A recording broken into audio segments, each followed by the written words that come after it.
Amendment, ratified June 15th, How are 1804. you? Hey. I have a question for you. So, what's this 12th Amendment that they've been talking about in government class?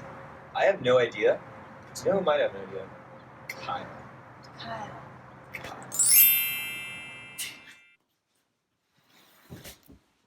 What is the 12th Amendment? Well, according to Wikipedia, I mean the Gov Bible, the 12th Amendment was a change in the election process by creating separate ballots for the offices of President and Vice President. It replaced the procedure provided in Article 2, Section 1, Clause 3, by which the Electoral College originally functioned. Why though? Let's just throw it back. Next on the floor, we have William L. Smith.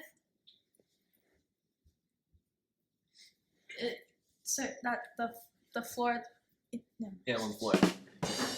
So I had an idea yesterday during my morning tea that we should separate the ballots for president and vice president because that 1796 election was a mess. It was yuck. Adams is our president now. This is ridiculous. What do you guys think? What do you think of this? Next.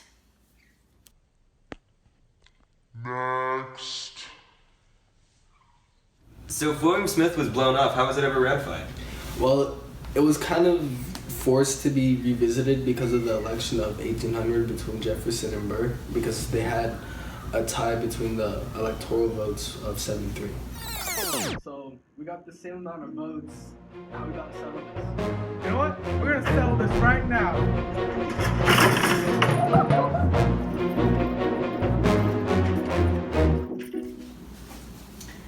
You remember that William L. Smith guy? Oh yeah, isn't that the one who proposed the idea to separate the vice president and the presidential ballots? Yeah, maybe we should look into that again after the last election. We should. Yeah, maybe you should think about it. Wait, but how did it ever actually get ratified? Well, the amendment was sent to the states in December of 1803, and in September of 1804 it was ratified because of the 3/4 approval vote of the House of Representatives and of the states. 1803. This is the day that we may ratify the 12th Amendment. So who's with it?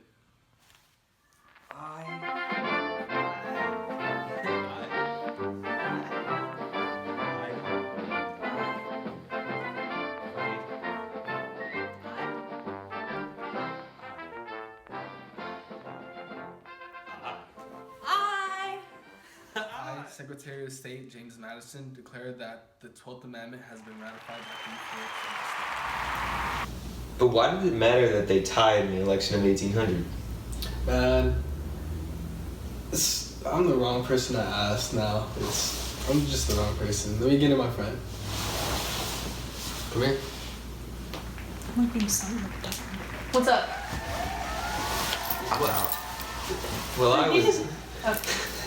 Well, I was wondering, why did it matter that they tied in the election of 1800? The election of 1800, Jefferson and Burr? Mm-hmm. Let me get the book. I'll explain it to you.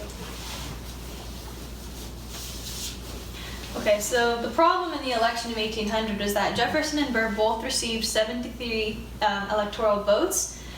This is because the Constitution didn't distinguish between the president and the vice president in votes cast by each state's electors in the Electoral College. So this meant that then the House of Representatives would choose who would become president if there was a tie in the Electoral College. And they ended up choosing Jefferson, so then by default Burr became vice president.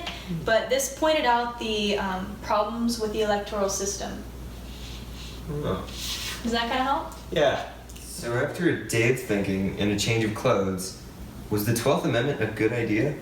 Well, the 12th Amendment was a really good idea because it helped clarify for who was running for what. Like in the 1800 election between Burr and Jefferson, Burr was actually Jefferson's running mate, and they were on the same ballot, and it turns out that they ended up having a tie, which caused confusion. Oh. So basically, you had the Electoral College vote for president and vice president separately. Yeah, that's what the 12th Amendment basically created. Separate ballots for the president and the vice president. That's fair. There had to be some problems with the 12th Amendment, though, right? Like modern? Well, I think there was the what was it?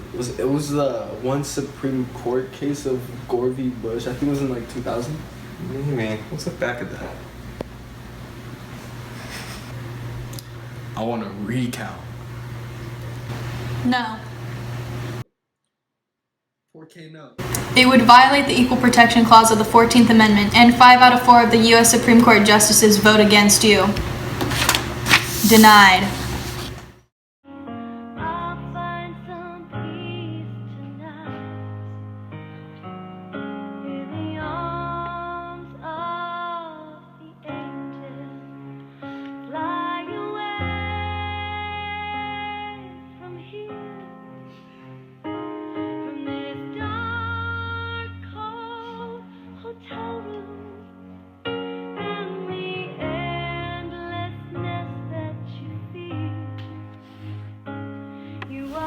So did it solve the problem it was created to fix? Now, weren't you paying attention the whole time? It was supposed to solve the election turnout of the 1800s. Would you change it? Honestly, I wouldn't. It would have changed so many things by now. It would have changed the Bush and Gore election, and it would have probably changed the election that just happened. How so? I'll just show you. Got the same amount of electoral votes. Now what? How do we decide who's president? Man, I wish there was an amendment that could clarify this. So did it really solve the problem it was created to fix? I mean, didn't you just see what just happened? That could have been the outcome if the 12th Amendment didn't exist. If it wasn't ratified, the outcome of the 2016 election could have just been a mess. So with everything that I told you, like, do you understand it more? Well, can you sum it up in simpler terms? Man, I've dumbed it down so much. I gotta ask somebody else. Amy, could you help me out with this one? Yeah, sure. Thank you, bro. So before the 12th Amendment was ratified, the president and the vice president were chosen based on the greatest amount of electoral votes. For example, the president was the person that got the most electoral votes, and then the vice president was the person that got the second most electoral votes. But then, after the 12th Amendment was ratified, the president and vice president got 2 different ballots. Does that kind of make sense? Yeah, that makes sense. Who was involved in passing it? Well, some of the most important people that helped pass this 12th Amendment was William L. Smith and James Madison. Also the cooperation of the 13 states that approved this. Huh. Does that make more sense? Yeah. Cool. 3. 12th Amendment ratified, 1804.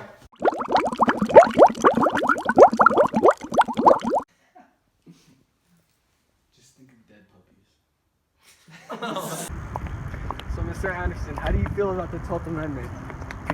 Oh, I'm not doing that for you.